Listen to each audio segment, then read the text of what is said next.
Hi, I'm Terry, and I love New York, and I love to get around by subways. But you just never know where I might turn up or what I'm going to be doing next. So, come join me on my adventures as I make my way around New York and find some great underground, above ground, and even secret things to enjoy about this amazing city. So come join me on my adventures for anyone. First on our list today is Lighthouse Park on Roosevelt Island. There's a lot of ways to get to Roosevelt Island. They do have a bridge you can drive. I don't do that. They have this remarkable aerial tram with the great views, comes over from Manhattan. They also have a subway station you can see down there, and they also have a ferry port on the other side on the East River. Now you take the red bus around the island and it will bring you down to this end, and this is where Lighthouse Park is.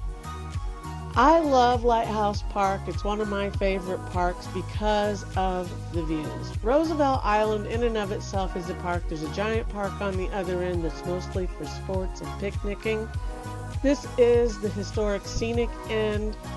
The lighthouse has been there since 1872. It's 50 feet tall. It was there to help boats navigate the Hellgate Channel, which goes up through there around Ward and Randall's Islands and off through the Hellgate Strait into Long Island Sound. But today, beautiful, beautiful views. The Circle Line comes through here. The ferries come through here. It's just a beautiful shot up there of North Manhattan, the Bronx, and Wards and Randall's Islands. Then you get to see the coastline of the East River coming down through North Manhattan. There's these amazing walkways along the river there in the park. It is just a beautiful, beautiful spot. And recently we have the Girl Puzzle Monument that has been placed here for our viewing and our admiration. It's a beautiful sculpture, and it's just part of the ambiance of this amazing park. You know, Roosevelt Island used to be a psychiatric island. It was also a medical island for pandemics, that kind of thing, and now it has turned into luxury housing and an entire community, and even the geese hang out there. So that's one of the reasons I love this park. Now the other park I love that's on an island is Governor's Island. You take the ferry for $5 over from Manhattan. That ferry terminal is right next to the Staten Island Ferry Terminal at South Ferry. You can take the one down there. And Governor's Island is a public space and a historic national monument. Now there is Fort J there, and there is the castle, as you can see, that was used for many things, including a prison over the years. Those are part of the national monument. The rest of the island is the public space and park. You can see here, this was a hospital, it was a prison, it was barracks for soldiers. It's been many things over the years, and now it is a museum. It is free. You can go in and wander around all you want. The rest of the island, everywhere you go, there's just views of New York. All around the edges, you can see the Statue of Liberty from here, Staten Island, the skyline, and everything. And if you get tired wandering this massive island of 172 acres, you can go to the Hammock Grove and lay down and take a break. There are public restrooms on the island. There are many ways to rent bicycles, pedal carts, whatever you want to get around. It's a great place to spend some time. They use it as an educational facility for history and the arts. It is an amazing, amazing place, and I didn't spend nearly enough time there. Number 3, Flushing Meadows and Flushing, Queens. If you like tennis, you can go to the U.S. Open. This is where it's held.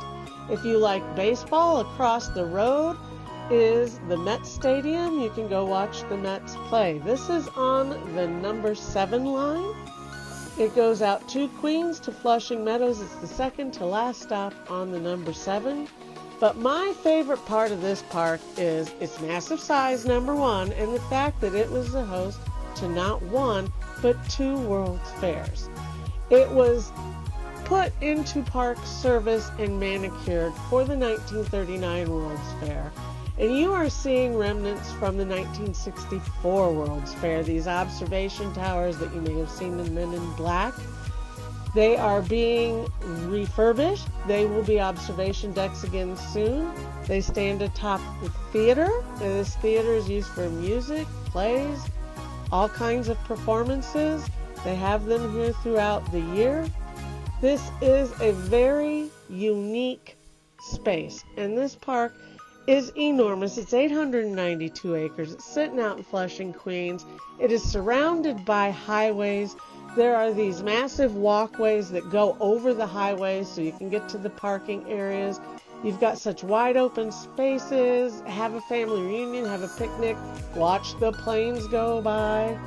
And even the walkways have these massive carvings. It is art everywhere you look. It's a beautiful place. It's a beautiful space. It's very accessible by the Long Island Railroad, the buses, and the number 7 subway system. And they even have a literal miniature golf park. This is just smaller than normal. So, another great park. Next comes the Elevated Acre. It's at 55 Water Street on that southern point of Manhattan, and it is elevated. It's 30 feet up in the air. It is 1 acre as claimed. It was built around 1970. It's been refurbished since then, and it is just a great place to hang out, have some lunch, and get some amazing views. Lots of people who work in the financial district come here for lunch. There's a soccer field on the other side if you'd like to kick the ball around a bit, but don't kick it too hard. And let me tell you why. Because if you go wailing the ball, you might just knock it on to the south part of FDR Drive, because that's what the Elevated Acre overlooks. It's a beautiful, beautiful spot. You can see the ferry terminals down there, all the boats going along the river. There's a heliport right in front of you, and you can watch the helicopters come and go. Governor's Island, another one of my favorites, is right over there. It's amazing. You can see the bridges in the other direction, and you are surrounded by the famous New York skyscrapers of the financial district. So, fabulous little park. You can't beat it. There is a place called Patsy's there. You can even get some food if you didn't bring it. And then you can head right back into the hustle and bustle of real life.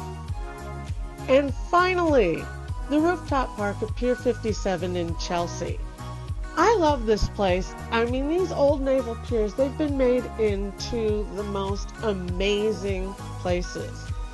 And this is no exception.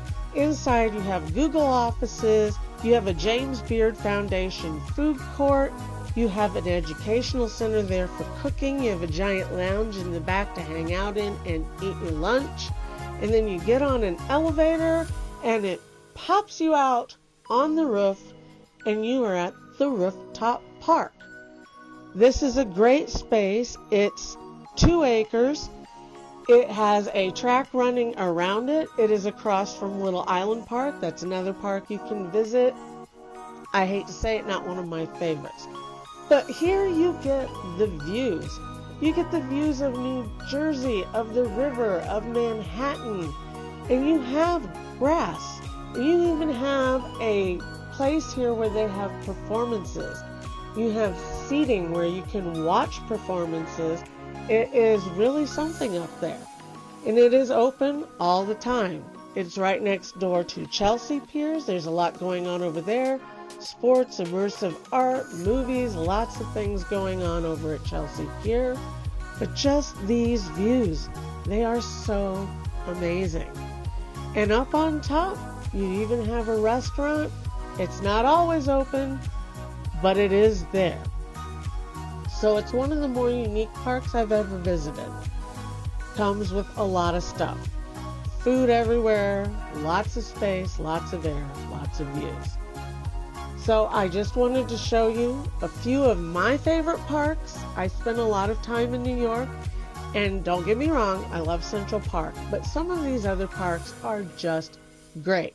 So in the future, we'll cover more parks, we'll cover more spaces, and I'm very glad that you could come along with me today on this epic, extra long journey. I'll see you soon.